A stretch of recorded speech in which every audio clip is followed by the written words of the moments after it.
આ છે આપણી પાલનપુરની પ્રખ્યાત માર્કેટ ઢાળવાસ અને એમાં આપણી શોપ છે આ A1 માર્ટ શોપ તમે જોઈ શકો છો ઉપર નીચે બંને સાઈડ છે. એમેઝોન અને ફ્લિપકાર્ટનો બધો સરપ્લસ માલ તમને મળી રહેશે.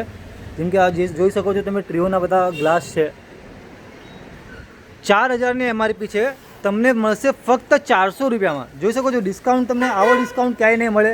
પ્રોડક્ટ જોઈ શકો છો તમે. હેલ્મેટ વાવ, જો વજનમાં પણ હેવી છે અને સ્પોર્ટ હેલ્મેટ છે. સ્પોર્ટ હેલ્મેટમાં પણ ઘણો બધો માલ પડ્યો છે. આ આવશે તમને ફક્ત અને ફક્ત 800 રૂપિયામાં. પિજનનું એર ફ્રાયર છે 6000 MRP છે, 2500માં આવશે. બીજી બધી ઘણી બધી વસ્તુ છે. આ ડિનર સેટ છે આખો, બ્રાન્ડ તમે જોઈ શકો છો. પછી આ જુઓ ચપ્પલનો પણ સારો માલ છે. ઓનલાઈન પર 1200-1500માં મળે છે, એ આપણને મળશે ફક્ત અને ફક્ત 250 રૂપિયામાં. આ ટાઈપમાં તમને ફેન મળી રહેશે, રમકડા મળી રહેશે. આ જો કાચની બધી આઈટમો મળી રહેશે. જઈએ ઉપરના ફ્લોર પર. આ જો અહીંયા પણ ઘણો બધો માલ છે, તમે જોઈ શકો છો.